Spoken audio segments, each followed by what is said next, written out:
Launch your career. Master the tools, strategies, and mindset to turn your education into opportunity. This is Career Corner with your host, Maddie Paul. Hello and welcome to Career Corner, the podcast where we share all the tools and resources you need to succeed in your college and career journey. I'm your host, Maddie, and today we're sitting down with another extra special guest for our new Industry Professional series, where every episode we get to chat with professionals from across a variety of industries to give you a behind-the-scenes look into their stories. Today's episode is one for all the media lovers, storytellers, and music fans out there. We're talking about entertainment marketing and radio. And I'm joined by someone who knows this world inside and out. Hilary Gordon, the Director of Marketing, Promotion, and Engagement at 88.5 the SoCal Sound. Voted America's best public music radio station in 2022 and 2023. With over 25 years in the radio industry, Hilary has built a career connecting artists and audiences through storytelling, strategy, and sound. She's worked with various companies like Warner Music Group and Cumulus Media. And in case you didn't know, the SoCal Sound actually broadcasts right here at CSUN. So to all of our interested listeners, I encourage you to connect with Hilary and get involved today. So thank you so much for joining us. Thank you for having me. Happy to be here. Yay. Okay, so we kind of are going to start at your beginning. Okay. So when you are, entering the industry or maybe still in school, what kind of sparked the love for music, this passion? So I always knew that I wanted to work in music since I was about 8 or 9 years old. I was obsessed with the radio, obsessed with music. I would call the local radio stations and beg them to put me on the air. When I was a little older, 16, 17, I saw a picture of Tammy Heidi, who's a female jock here in LA still to this day.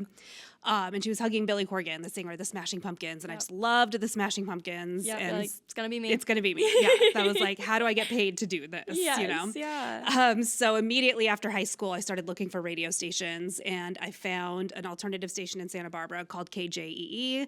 I called them. This was before the internet days. I called them on the phone and asked what I could do. And they were hiring unpaid interns.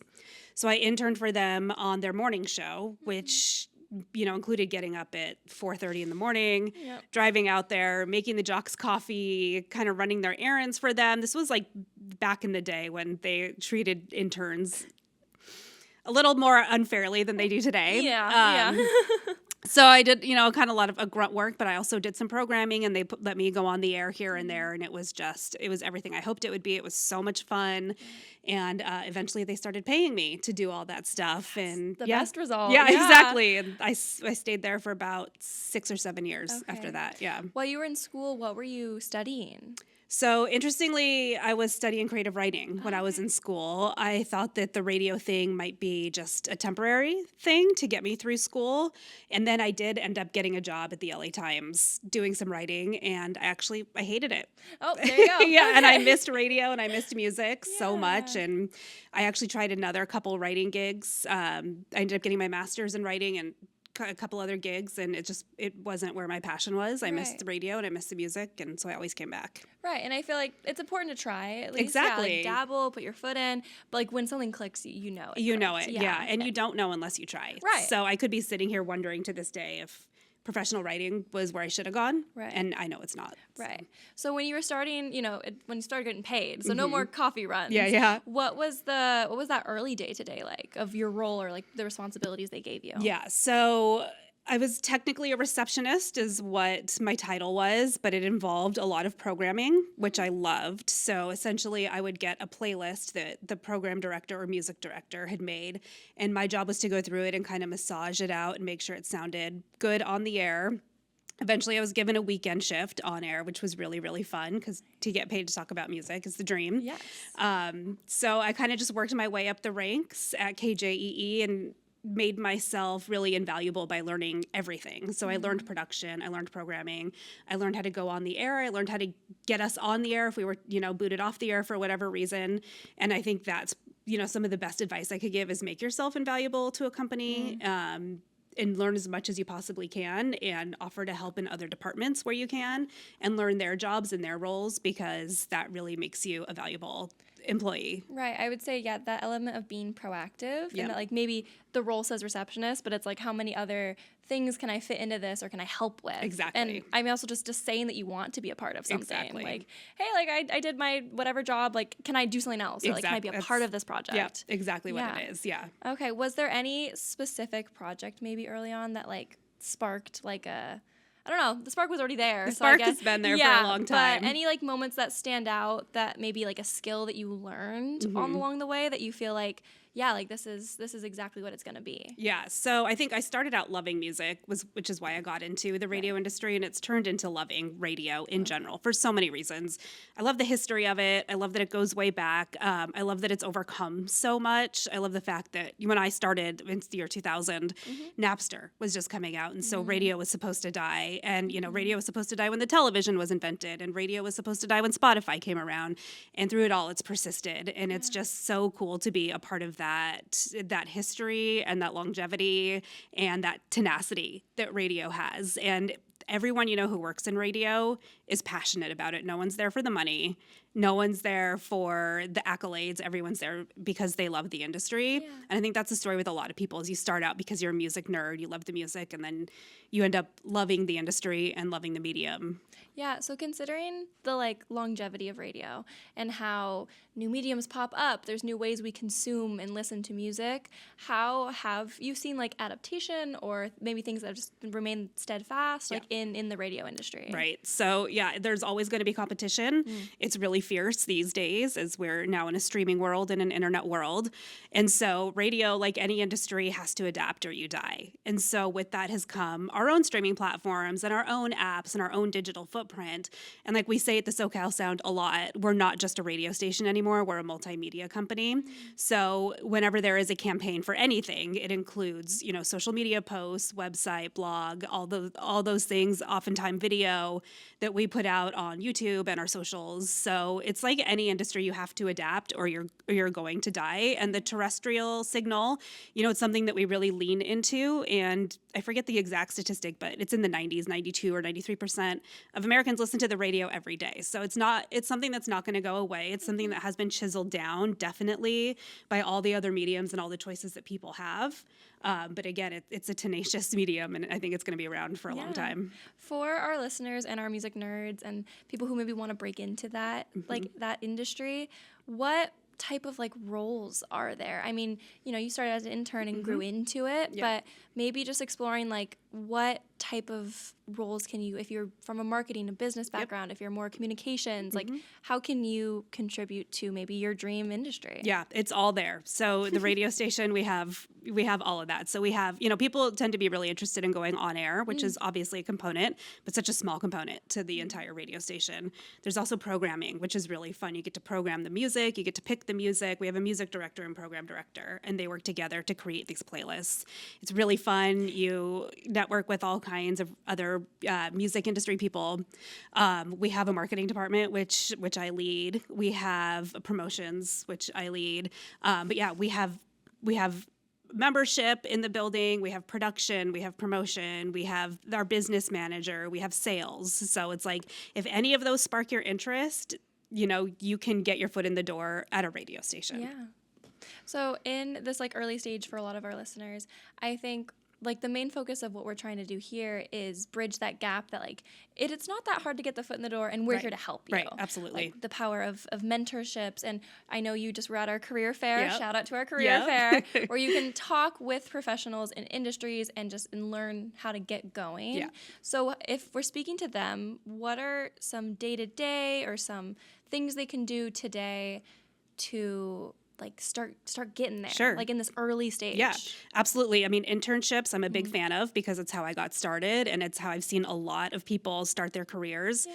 So the biggest thing I think is just being passionate and being reliable. Those are two things that we really look for in our interns, and people who really stand out are people who are passionate and people who are reliable, people who show up when they say they're going to show up, people who do the grunt work. None of us necessarily want to do it. I still have to do it sometimes. Right. But when we have people who show up when they say they're going to show up, who are passionate about the music, who are passionate about the radio station, that's all that it takes is just be there. And again, make yourself yourself invaluable, learn everything you can, even if it's something that maybe doesn't like spark your interest immediately. Like a lot of people, we have a traffic department, and that means scheduling commercials. It's not like the sexiest or most fun.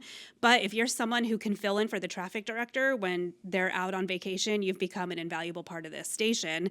And eventually you probably will get an on-air shift, and eventually you probably will get to interview your favorite artist. So that would be my advice, is make yourself invaluable, learn the things that don't necessarily excite you right now, because I think that will lead to things that are very exciting down the road. Right. And I would say there's never a skill that like would hurt you to learn. Exactly. 100%. Like, have it in your arsenal, have it on the resume. Like it's just another thing that like you can contribute overall. And so looking at what you do specifically with marketing, promotion, and engagement with the SoCal Sound, maybe just what does a day-to-day for you look like, or what are the type of projects that you're overseeing and managing? Sure. Yeah. So a big part of my job is securing concert tickets for giveaways. We don't have a big budget, so we kind of use tickets as a currency.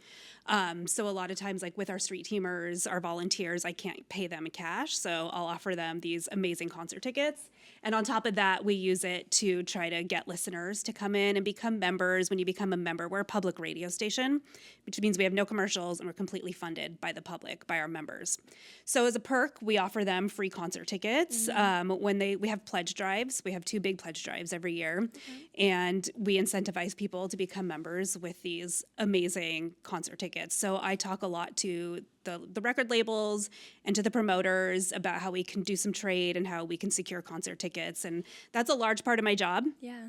I also deal with pretty much all digital. So anything that goes out onto the website or our socials goes through me. So that's a big job as well. That takes a lot of my day and a lot of my time, whether that's, an upcoming show or a band that wants us to post or a client, whatever that looks like. I have to make sure everything runs according to our contracts and our deals and our agreements. And then there's a lot of just inner office work that I do. Like I said, you want to be invaluable to your coworkers. And so my boss always describes me as the hub of the radio station. So it's like I work with sales, I work with programming, I work with membership, I work with all the other departments to pull off cohesive promotions, essentially. Right, because there's that community aspect and collaboration, and it's always so important.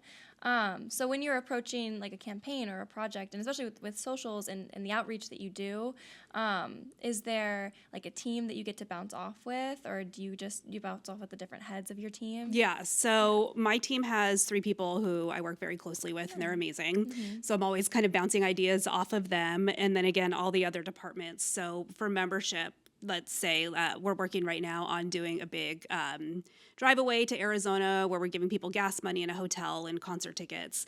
So I work with membership because we're going to use this promotion to try to fuel membership and get people to become members. And it's also a way for our current members, if they want to sign up for it, it's a perk for them as well. So yeah, I work with just every department and sales. We're a nonprofit radio station, but we still we do some underwriting. So I work with sales to try to generate revenue for the station so we can stay afloat and keep doing what we're doing. Yeah, and then on like a relationship level, I mean, you're building relationships with like bringing in members and then with your artists that feature in bands and like everything that you're doing.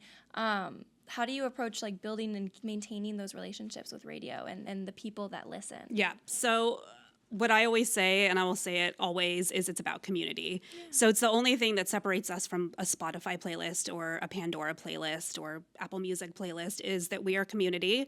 We're here. We're on the CSUN campus. We are part of Los Angeles. We are part of Southern California. All of our jocks are local.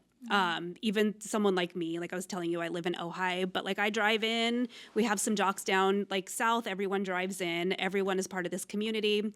And, we've had a lot of crazy things happen recently, including the wildfires in January. And I feel like we were a place people could come to not only get information, because we're not a news station, we're a music station, but a place to kind of like escape all the craziness in the world and hang out with your friends who are at the shows that you're going to, who are sitting on the freeways that you're going to, who are going to the restaurants you're going to, who are excited when it rains, So it's all about community. And I was just talking to my friend yesterday, and she said, like, exclusively listen to radio because I work from home and I feel isolated and it feels like a community. It feels like I have a place to go. Yeah. Oh, I think that's so special. I've definitely had those moments of listening to radio and being like, oh my gosh, like how many other people are listening to the same song right now? It's a good feeling. Well, I'm in bumper to bumper chopping. Yep. Yeah. Yep. Yeah. And so I feel like storytelling is a big part of it as well. I mean, whether it's through the music that you are like curating or when you're speaking. So with storytelling in relation to entertainment specifically in radio, how is that like, how do you make sure that that's always there? Yeah, so we call it theater of the mind. Oh, okay. And it's something that I think all the jocks really aspire to. And it's exactly what it is. Like you said, theater of the mind. Like I said, theater of the mind. Like you want to connect with your listeners. So a way to do that is, like I said, is to be like hyper local and, talk about your experiences, trying to get out of the Hollywood Bowl parking lot or whatever that may be.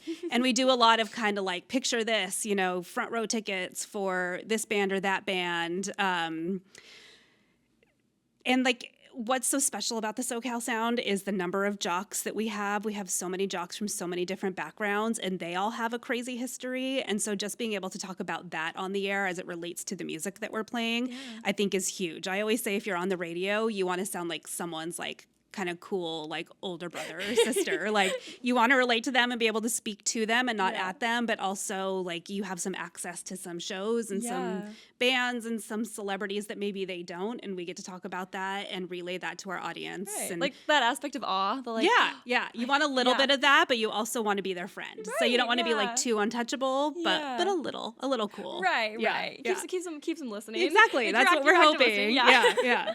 Oh, that's so cool. Okay, so I have to ask, are there any like really special people that you've gotten to talk to, or like maybe bands, music, or just like experiences that really stand out to you, like from the time of your career? Yeah, so I'm a fangirl at heart. I'm just still to this day a big fangirl, and I got to interview Billy Corgan a couple of years ago, wow. So that was huge. And I've gotten to interview a couple of my heroes, and I kind of get it out of the way immediately. Like, look, I love you. I have loved you for so long. Like, thank you for being here and talking to me. I'm just going to get it out of the way. Let me fangirl for 30 seconds, and then I get to business and start talking about whatever they want to promote, their album or their tour or whatever it is. So that was very much a full circle moment for me. Yeah. I feel like that's something that I love about the entertainment is the idea that you can like, I don't know, you get to experience the things that a lot of people just like see or hear. Right. That like you got to talk, you got to shake hands. Like that's just, it was wonderful. A true fangirl moment. Big time. Yep. And I still fangirl constantly. Anytime I get an interview, I'm still excited. And I love it. I mean, that's how I feel getting to be here and getting to hear the stories I get to hear from all of my amazing guests. Like you, just that. I don't know, every person's got their story and we're all living it and we're all following our passions, and it's amazing to hear. Yeah. It's great. It feels very connective. It does. It's a beautiful community. Love it. Returning to where the industry is at and this evolution of where media and the internet and streaming, how has it specifically impacted your job? I mean, it's very much so impacted my job in so many ways. Again, like I said, we don't call ourselves a radio station. We try not to. We're a multimedia company. Right. So 10 years ago when I was doing this, there was an element of socials for sure, but it didn't play such an important role as it does today. Almost every campaign we do, not almost every campaign we do, involves social media component to that, and a digital component, going on the website or going out in our e-blasts. And again, 10 years ago, I may have included those like in a proposal I was sending out for a ticket giveaway or whatever. But now it's become such an essential part of any campaign that we do. Every single promotion that we do has to involve a digital component. And so it's just us trying to keep up, we're trying to keep up with everyone else and do what everyone else is doing. And we do have a healthy following on our socials and on our email database. And so it is definitely something that is worthy and something that's important to us now. Are there any new projects in that space of like future social media connection or anything that you guys think you want to pursue? Always. We're always looking to have a big digital footprint. We're always looking to grow. We do sessions quite often where a band will come in and we interview them. One of the jocks will interview them and they play us 3 songs. So we've put those on our YouTube channel, of course, and then we're kind of making those into smaller reels that we can get out there. And so we're always looking for ways to spread our digital footprint. And then with AI coming into the picture now, that's been another thing that we've really been working on, is how we can utilize AI and help it with our SEO, and just we're really trying to survive in this world that's ever changing so quickly, and we're trying to adapt to it instead of fight against it, trying to go with the flow and have it work with us and help us reach our goals. Right. And I think that's important to talk about, because in entertainment and media, like, it is something that is fast-paced and is rapidly changing all the time. All the time. But I know it is also this industry that a lot of people want to break into, but it can feel a little scary, I feel like, or even intimidating when you're like wondering how you can fit in. Yeah. And so I guess, like, from a recruiter standpoint, if I have our students that want to start pursuing the SoCal Sound or similar entertainment media, what can they do today to kind of start taking those steps in building the resume? I know we talked about internships, but maybe like more technical skills? Sure, yeah. I'm always looking to the younger generation for help and advice and ideas, because our radio station has a little bit older of a listenership, and we're all, late 30s and older in the building. So anytime I have an intern or a student come in, I'm so grateful for their fresh perspective, and they kind of keep me up to date on things that not only are trending, but things that are like on the precipice of coming into our consciousness, I guess.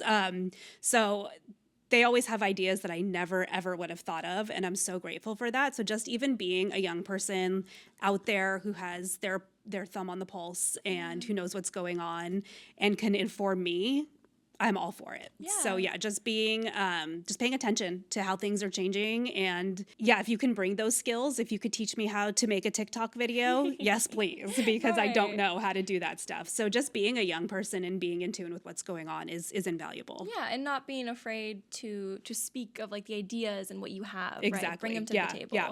We welcome them big time. Yeah. I like, it's like almost like a reciprocal learning. Yeah, like they absolutely. can learn from you, but you also are actively learning. I tell that to every single intern I have. Like, we're probably going to learn the exact same amount from each other. Exactly. And I think that's a great way to keep growing in this type of industry with media. Exactly. But in your own career, are there any specific skills or just like moments of experience that you feel like really just helped, like that you go back to all the time?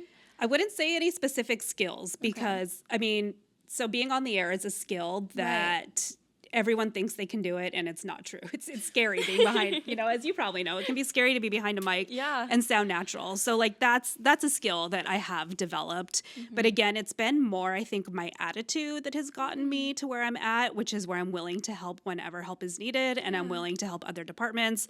I'm never someone who says that's not my job. Because we all have a common goal, which is to keep this radio station thriving. And so we're all working together to do it all the time. And so I just think a good attitude goes so far, and a willingness to help people where you can and when you can goes so far.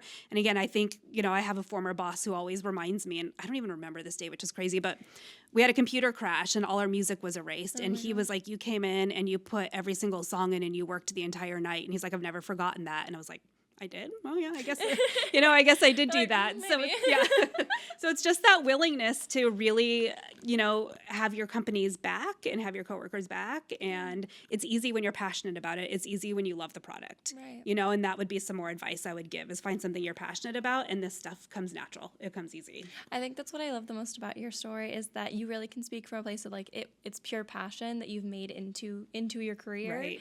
And I feel like sometimes there can be that like separation of like, here's my dreams, but maybe I have to work some other 9 to 5 right now, or I'm going through school right now and doing a full-time class load, and it can be like, I don't know if I can get to the dreams. And so I feel like I love that you can speak to making passion the reality, and that it's totally possible. And so we talked at the career fair. I would kind of want to just talk to students, our listeners, and encourage them. Who can they talk to? Who can they shake hands with? How do they network? I know how you were cold calling today. Is it like LinkedIn messages? Is it emailing? Like, what can they do to make the connections with where they want to end up? Email, I think, is the best and the easiest. I think it's just, we're all on our computer all day. And I take it seriously when someone reaches out. I had someone reach out yesterday, a student reach out and say, hey, I filled out the volunteer, portal, and you never got back to me. And it's just because I've been busy. But I noticed that. So it's persistence without being annoying, like Right, to right. that level They're not without being knocking on the door. annoying. Yeah, exactly. But it's true. Like the squeaky wheel gets the oil. So be persistent and passionate. And I think that goes such a long way.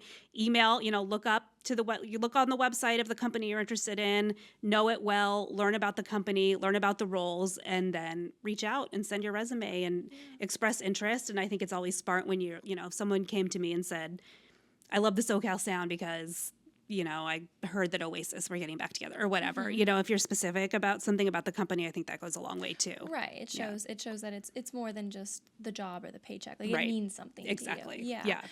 So specifically with the SoCal Sound, how can our students on campus or anyone that may be listening get involved? What opportunities are there? There's so many opportunities. We're always looking for interns and we're always looking for volunteers. And we can really tailor your internship to whatever interests you. So if it is being on air, we can work on that. If it is marketing, if it is sales, if it is business administration, we have so many different departments. Definitely check out our website. It's thesocalsound.org. You can email me directly, Hilary at 885fm.org with 2 L's. We have on the website, we have like a link on the website where you can apply for an internship or you can apply for a volunteer position. So yeah, just check us out. Perfect. All of that will be in the description. Awesome. Everyone can Beautiful. check it out. Good. Definitely want to encourage that because I think a big thing is that like bridging that gap and showing that like here's the opportunities, like we're here to support We're you. here and we're here on campus. Yeah, there's no excuse. Yeah, and we're so happy. Like it just makes me so happy to see young people interested in broadcasting because again, dying industry, it's going to die, all these other things are taking over. So when someone shows genuine interest in the radio station, it makes me so happy, especially when it's a young person. Like it warms my heart. And I think everyone in the building kind of feels that same way. Right. It's the seed that it keeps growing. Yeah, Keeps exactly. growing, It makes me so amazing. happy. Yeah. So with SoCal Sound, but then also with you specifically, what's coming next? Any new projects or anything you're excited to share with us? Yeah. So again, we're always trying to build our digital footprint. So we're always working on that. We really pride ourselves in artist development. So we have bands come in all the time, whether that's a huge band that everyone knows or a little baby band that no one's ever heard of, who we really believe in. Yeah. We're huge on artist development. We play local music all the time. We have a local spotlight every single day. So we're really champions of the underdog at the SoCal Sound. And we really love that we can provide a platform in the second biggest market in the country for up-and-coming artists. And we do it. We talk the talk and we walk the walk. We're always supporting new and up-and-coming artists, and that's what we want to continue to do. And so many artists started on the SoCal Sound that became huge artists that have crossed over to other formats that got their start with us. And that we take that really seriously, and we're really proud of that. Yeah. So I feel like I have to ask, what are your top 5 personal artists, bands, songs, maybe? I feel like we have to talk about it. Yeah, absolutely. So I love The National. Not Okay. everyone knows The National, but they're my favorite band right now. I just got a National tattoo. Nice. The Smashing Pumpkins, always and forever. They got me started. I will always love them. Pearl Jam. I'm obsessed with Pearl Jam. I've seen them 35 times. Oasis. Big, huge fan of Oasis. I just saw them at the reunion tour, and it was one of the best nights of my life. It was amazing. I cried the entire time. It's tough because I love so many like older bands. Like I love Beck. Maybe one that you're listening to like right now? Lord Huron. I'm listening to constantly right now. They have a show coming up in a couple weeks here at the Forum. I love that band so much. And The War on Drugs I'm really into right now. And Craig Finn and The Hold Steady and just so many bands. I'm obsessed with them all. I love them all. Music is great. And I love it. Like I said, it's the passion that makes me so happy getting to talk with you. It's like, when you know something clicks, you're like, this is what I want to do, and making it fit for you, finding how you can contribute and just be a part of it and talk about music. Yeah, it's the best. Yeah. It's so much fun. Yeah. And life's too short to not at least enjoy your job. Yes. You spend so much time at your workplace with your coworkers focused on the product. So life's too short to be miserable and not love what you do. Right. So I would encourage everyone to do whatever they can to to go to work every day with that passion. Right. And if that's trying different things until something feels like, Absolutely. yes, yeah, that was it. Or Absolutely. if it's starting somewhere and making it your own, like you said, maybe you're an intern and right now your only job is getting coffee, but maybe you can make it what you want. Absolutely. And you can learn so much wherever you go. Just learn as much as you can and absorb as much as you can. Yeah. Well, thank you so much for talking with Thank me. you. It was so This fun. has been so fun. Oh, and thank you to all of our listeners for tuning in today and for hearing about your amazing story. And for our student listeners, I hope this conversation shows that marketing isn't confined to promotion or tracking engagement. It's about people, community, and creativity. You can learn more about 88.5, the SoCal Sound, and follow Hilary's work in the episode description below. And you can also check out opportunities for you to get involved and leave a comment. Let us know what industries, what roles you want to hear about next. As always, I'm your host, Maddie, and this has been Career Corner. Thank you for tuning in. Until next time, keep exploring, keep connecting, and keep building your story.